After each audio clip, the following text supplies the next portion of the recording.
Para dar inicio a nuestro debate. Empiezo por los agradecimientos, por supuesto, a nuestra moderadora, Adriana, por su presentación, al Grupo Socialista del Parlamento, Socialdemócrata y Socialista del Parlamento Europeo, a la Federación y, por supuesto, a mis compañeros de mesa, Poli y Hannes, que me permiten estar en este debate que considero de una enorme importancia.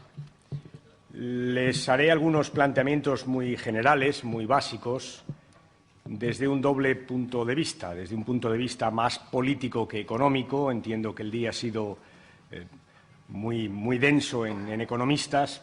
Yo voy a hacer una aproximación más política al asunto que nos ha reunido aquí, las políticas de crecimiento y las políticas de ajuste o las políticas de austeridad y, además, desde una segunda perspectiva, que es la de un socialista español.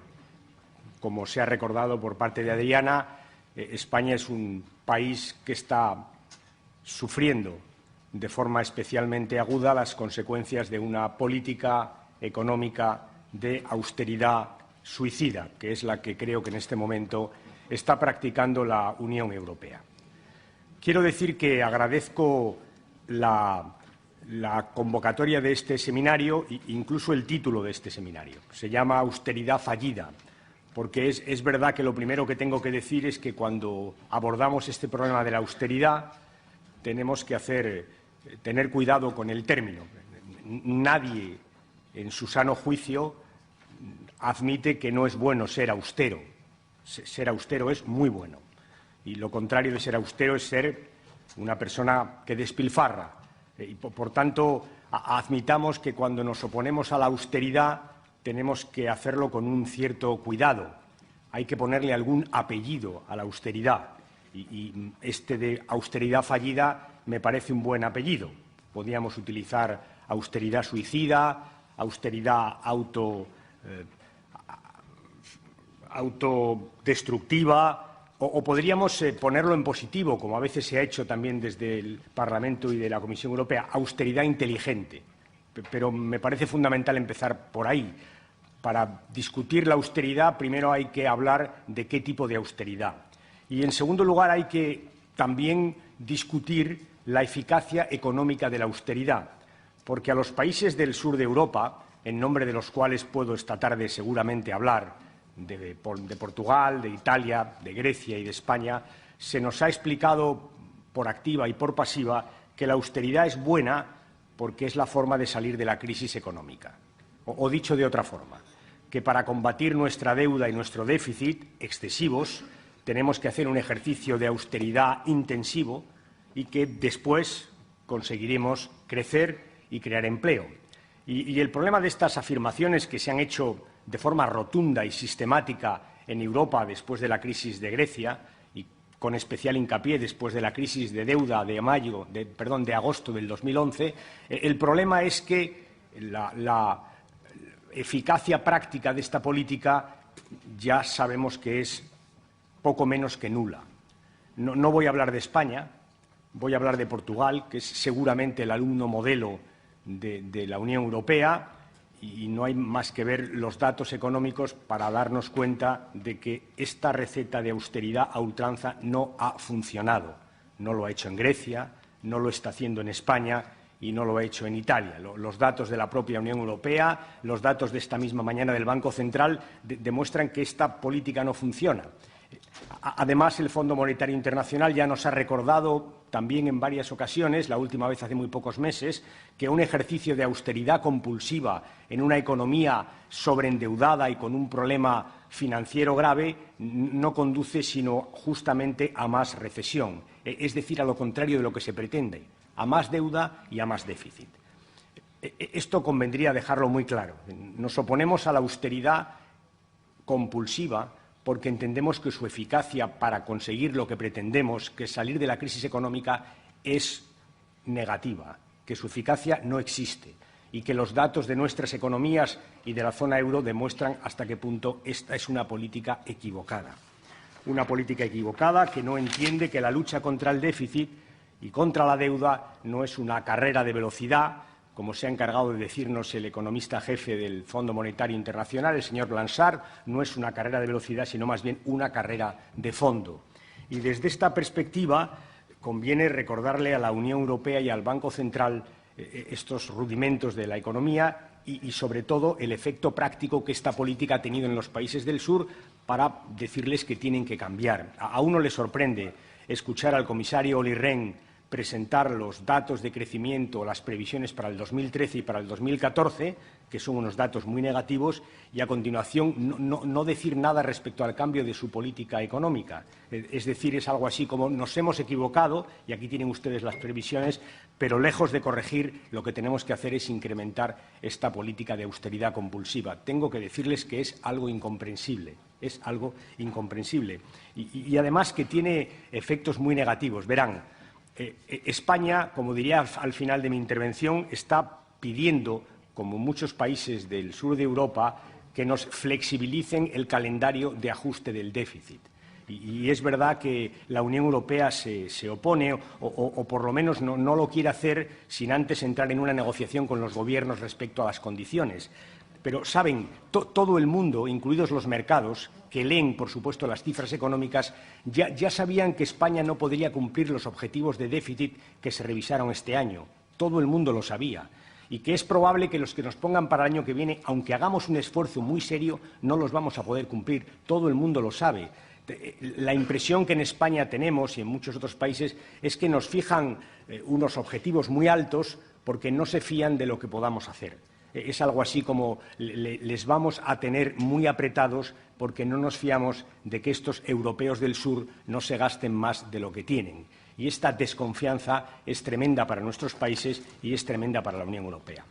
En resumen, me gustaría afirmar rotundamente desde mi perspectiva que la izquierda europea tiene que decir que sí, que estamos a favor de la austeridad, que lo único que pasa es que creemos que esa austeridad tiene que ser una austeridad inteligente, medida en el tiempo y una austeridad combinada con políticas de crecimiento que hagan que nuestras economías no sigan en recesión, porque si no los ciudadanos lo que acabarán es pensando lo que piensan en este momento en mi país, que se están haciendo sacrificios absolutamente para nada.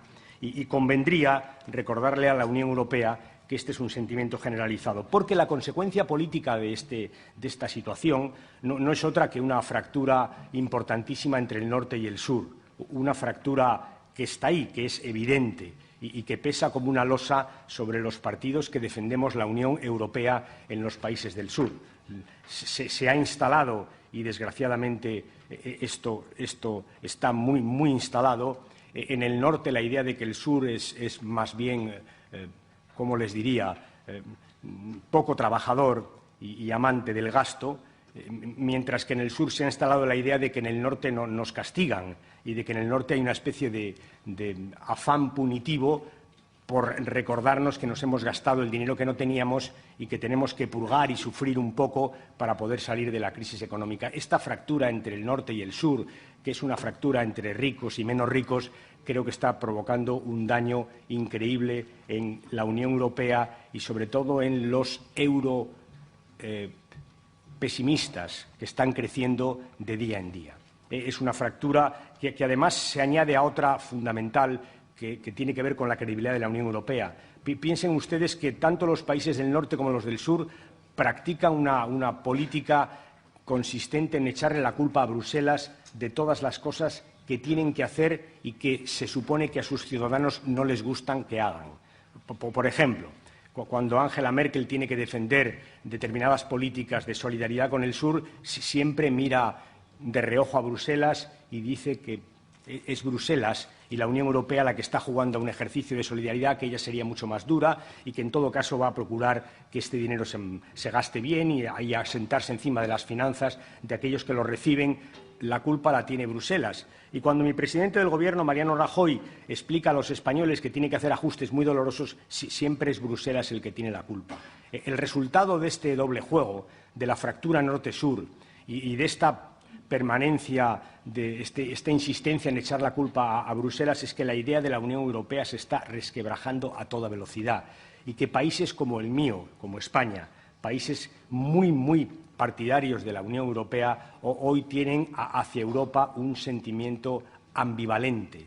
Por una parte, se preocupan mucho más que nunca de lo que pasa en Europa y, por otra parte, ven con mucho más recelo a las instituciones europeas. Y este es el fruto político de estas políticas de crecimiento, sin duda, de estas políticas, de austeridad, y es un problema tremendo para la izquierda, como se ha visto recientemente en las elecciones italianas. Una izquierda que tiene necesidad de explicar a los ciudadanos que para salir de la crisis tenemos que hacer más Europa, en un momento en el que justamente la gente está más pesimista respecto a Europa en la historia reciente.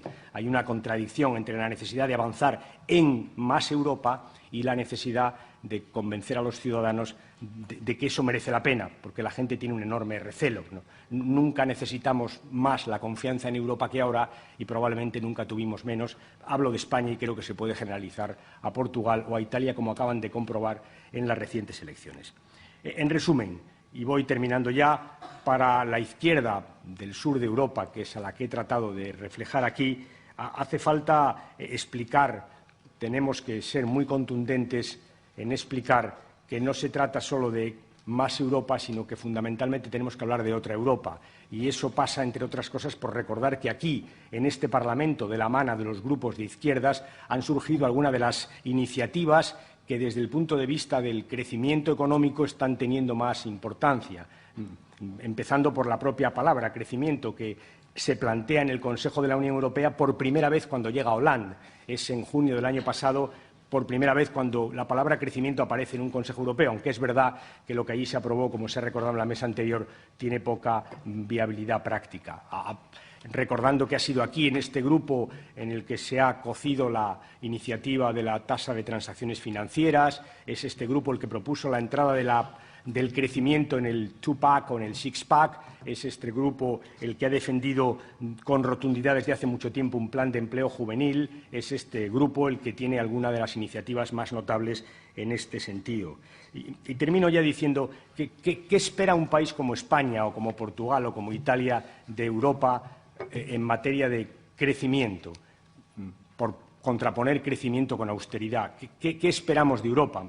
Porque es verdad que nuestra capacidad económica es limitada. España tiene una deuda elevada, que además está creciendo, un déficit importante. Es cierto que podríamos hacer cosas distintas de las que el Gobierno de la derecha hace, pero no es esto lo que me trae aquí, sino explicar qué esperamos de Europa. ¿Qué creemos que puede hacer Europa para que España salga de una crisis que, les recuerdo, nos ha llevado a una tasa de desempleo del 25%? Y créanme, un país con una tasa del 25% no sale de esta situación si no crea empleo. No es crecer para crear empleo, es que necesitamos crear empleo para garantizar el crecimiento. Este es nuestro problema.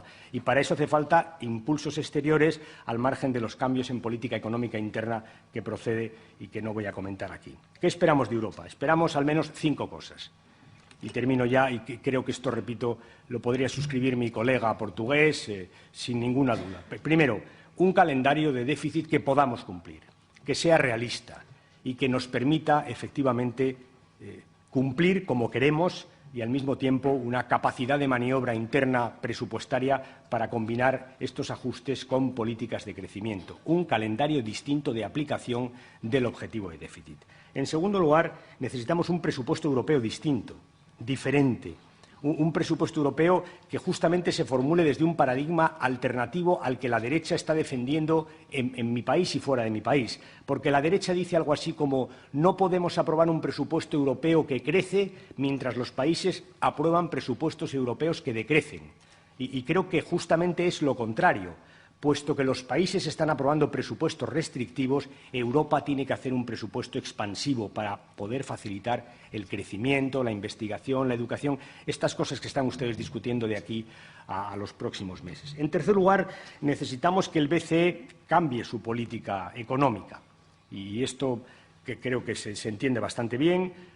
El Banco Central Europeo ha hecho cosas positivas, sin ninguna duda, las ha hecho recientemente, pero verán, les voy a explicar. La economía española tiene en este momento un